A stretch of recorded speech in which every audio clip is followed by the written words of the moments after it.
तेजस्वी जिंदाबाद। presented by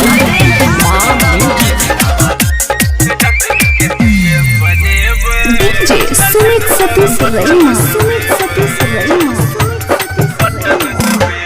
सुनियो भैया सुनो बहनिया करियो अपन विचार।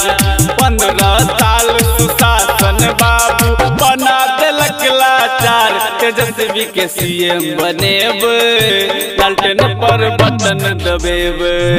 तेजस्वी के सीएम बनेब लालटेन पर बटन दबेब। तेजस्वी के सीएम बनेब लालटेन पर बटन दबेब। DJ Sumit Satish Rema,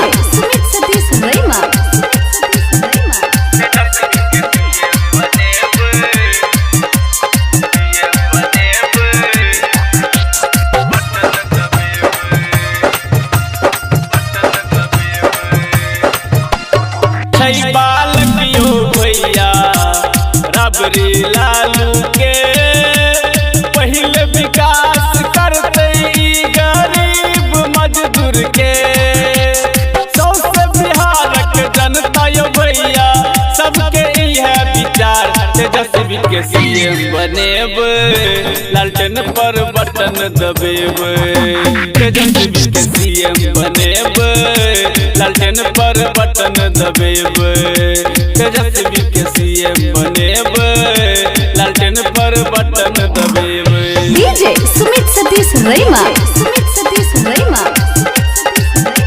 लालटेन पर बटन दबेब। लालटेन पर बटन दबेब। बनेब बटन दबेब। 10 लाख युवा के जखने भेटते रोजगारियो हालत सुधरते हेतै नव चमत्कारियो। किसान खुशहाल हेतै जखने लगते बेरा पार। तेजस्वी के सीएम बनेब लालटेन पर बटन दबेब। तेजस्वी के सीएम बनेब लालटेन पर बटन दबेब। तेजस्वी के सीएम बनेब लालटेन पर बटन दबेब। DJ Sumit Satish Rema,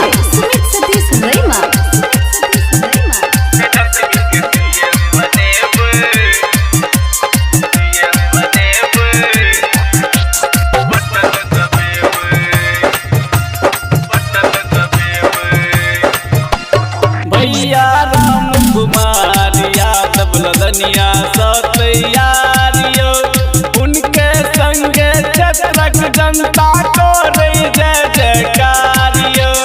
मझधर में फसल जनता के हेते अब उधार। तेजस्वी के सीएम बनेब लालटेन पर बटन दबेब।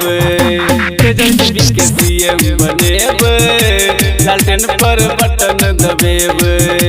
तेजस्वी के सीएम बनेब लालटेन पर बटन दबेब।